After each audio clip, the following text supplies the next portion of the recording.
नमस्कार, मी Umesh Patil with pharma YouTube channel तुमचं पुन्हा एकदा स्वागत करतो. मित्रांनो, आजचा टॉपिक खूप भन्नाट असा आहे आणि ह्याचा नक्कीच तुम्हाला तुमच्या कुक्कुटपालनामध्ये फायदा होणार आहे. तर व्हिडिओ पूर्ण बघा आणि व्हिडिओ आवडलाच व्हिडिओ लाईक करा आणि चॅनलला सबस्क्राईब करायला विसरू नका. धन्यवाद मित्रांनो, आजच्या आपल्या टॉपिकमध्ये आपण बघणार आहोत की प्युअर गावरान किंवा मग क्रॉस ब्रीड कुठल्याही ब्रीडला म्हणजे कुक्कुटपालनामध्ये वॅक्सिनेशन हे किती इम्पॉर्टंट आहे. तर ह्या सगळ्या गोष्टी आज आपण बघणार आहोत आणि त्याचा काय काय फायदा आहे आणि त्याचं काय न केल्याचे काय नुकसान आहेत त्या सगळ्या गोष्टी आज आपण बघणार आहोत. तर व्हिडिओ पूर्ण बघा आणि व्हिडिओ आवडल्यास व्हिडिओ लाईकसुद्धा करायला विसरू नका मित्रांनो.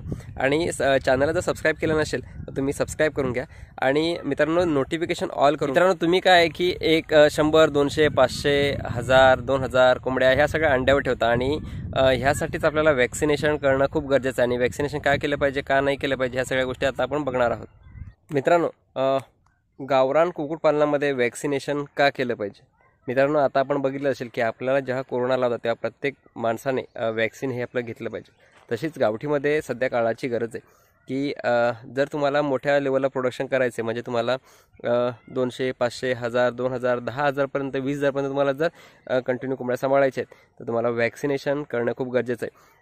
वॅक्सिनेशन करण्याचे फायदे मित्रांनो की तुमचा फार्म हा सेफ होऊन जातो. म्हणजे त्याला कुठल्याही प्रकारचं म्हणजे हे सांगू शकत नाही आपण की त्याला काहीतरी कसल्या तरी गोष्टीतून धोका आहे.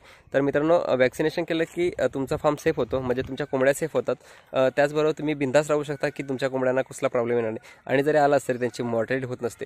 तर यासाठी आपल्याला वॅक्सिनेशन करण्याचं गरजेचं आहे. दुसरी गोष्ट आपण बघितलीच तर आपल्याला वॅक्सिनेशन न केल्याचे काय नुकसान आहेत.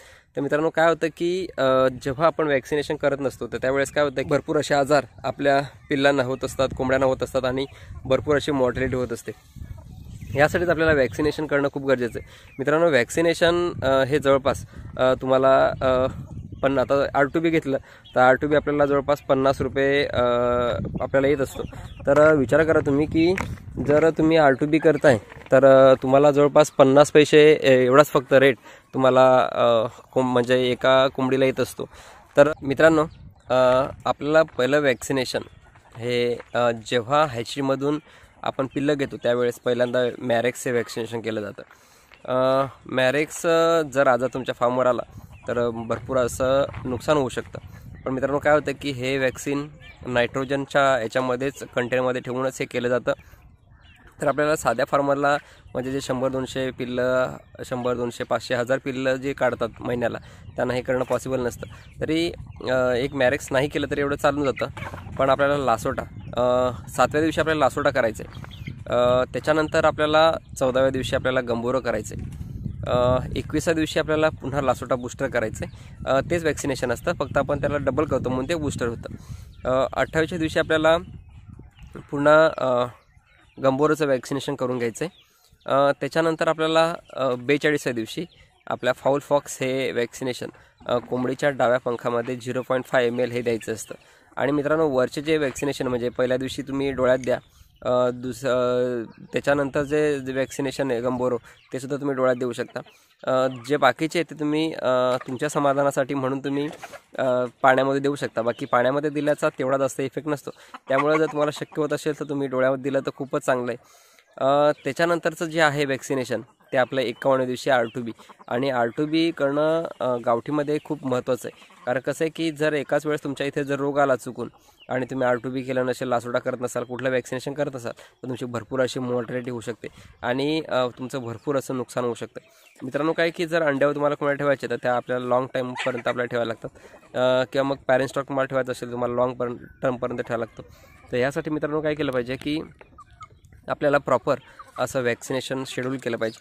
तर ह्या पद्धतीनेच तुम्ही करू शकता. म्हणजे 7व्या दिवशी लासोटा, 14व्या दिवशी गंभोरो, त्याच्या 21व्या दिवशी पुन्हा लासोटा बूस्टर, त्याच्यानंतर गंभोरो बूस्टर, त्याच्यानंतर 35व्या दिवशी फाऊल फॉक्स 42व्या दिवशी फाऊल फॉक्स, त्याच्यानंतर 51व्या दिवशी तुम्हाला ही R2B करायचं आहे. त्याच्यानंतर 60व्या दिवशी तुम्हाला पुन्हा गंभोरो करायचं आहे आणि 80व्या दिवशी तुम्हाला पुन्हा लासोटा करायचं आहे. आणि मित्रांनो, काय की R2B जे आहे हे आपल्याला प्रत्येक 2 महिन्यातून किंवा 2.5 महिन्यातून करणं गरजेचं आहे. आणि R2B तुम्हाला कोंबडीच्या वयानुसार तुम्हाला टोचायचं असतं.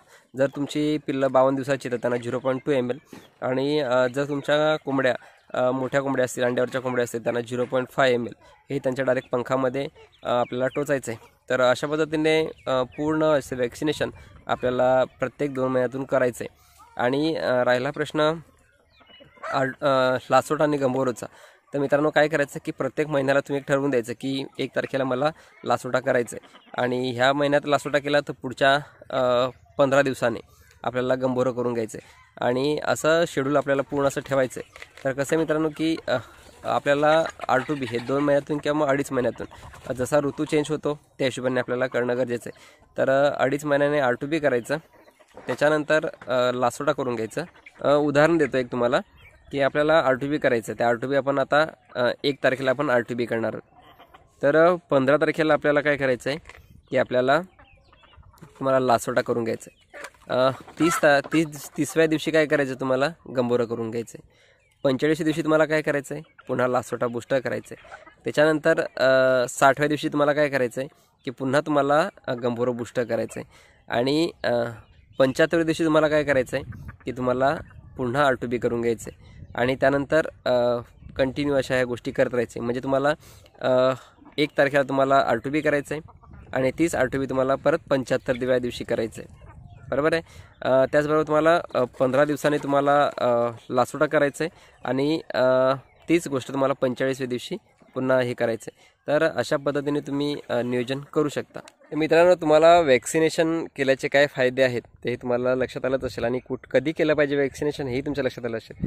तर मित्रांनो, वॅक्सिनेशन तुम्ही गावरांमध्ये नक्की करून घ्या, कारण कसं आहे की भरपूर असे प्रॉब्लेम्स हे गावरांमध्ये येत असतात, किंवा मग प्युअर गावठीमध्ये किंवा मग कुक्कुटपालनामध्ये येत असतात. त्यामुळं वॅक्सिनेशन हे प्रॉपर असणं खूप गरजेचं आहे. बाकी तुम्हाला मेडिसिन हे द्यायचीच आहेत, कारण कसं आहे की गावठीमध्ये कुठल्या प्रकारे आणि कधी रोग येईल हे कधीच सांगू शकत नसतो. त्यामुळं वॅक्सिनेशन प्रॉपर ठेवा आणि वॅक्सिनेशनचं शेड्यूल बनवा, त्या हिशोबाने तुम्ही वॅक्सिनेशन प्रॉपर करा.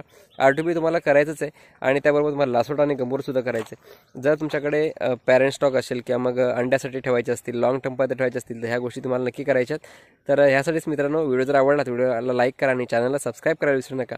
धन्यवाद मित्रांनो.